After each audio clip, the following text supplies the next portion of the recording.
Marhay na Aldao, Luzon, Visayas, Mindanao, Bicol, Naga City, Libmanan, Camarines Sur. O yan ang mga nagbabagang bareta, Part 5. Buknoy Glamour, posibleng makasuhan ning Untainted Burger, buy one take one. Dahil sa mga below the belt niyang tigparatara about kay Meme Vice, tapos ayon, nagpanggapang si Aura. Live kay Eduardo TV. Eduardo, pasok!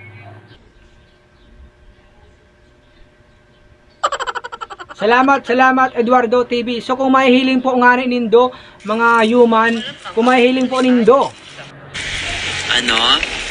Oya po ang tinataram ni Bok na Glamour sa gustong kaibahan niya. Oya po. Mas gusto ka ni Ayon kaysa kay Mebe? Oo.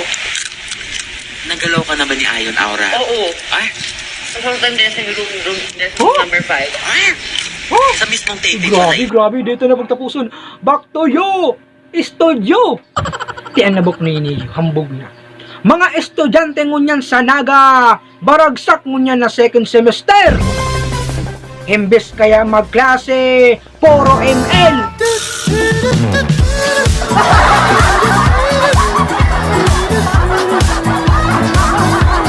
Bata ni Rene J, binisik.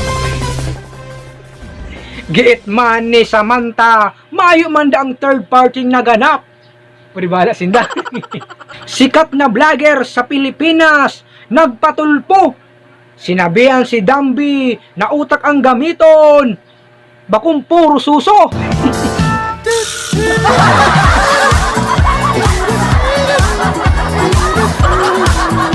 Mga magbabarkada sa Bicol, mauurag mag-alok ng irinuman, pero pag abot arambagan, nagdodorolagan. Hold up.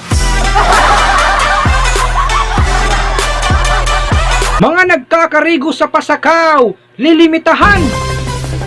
Embes na kadakol na nagkakarigos, daina, takadakol udong naglulutang.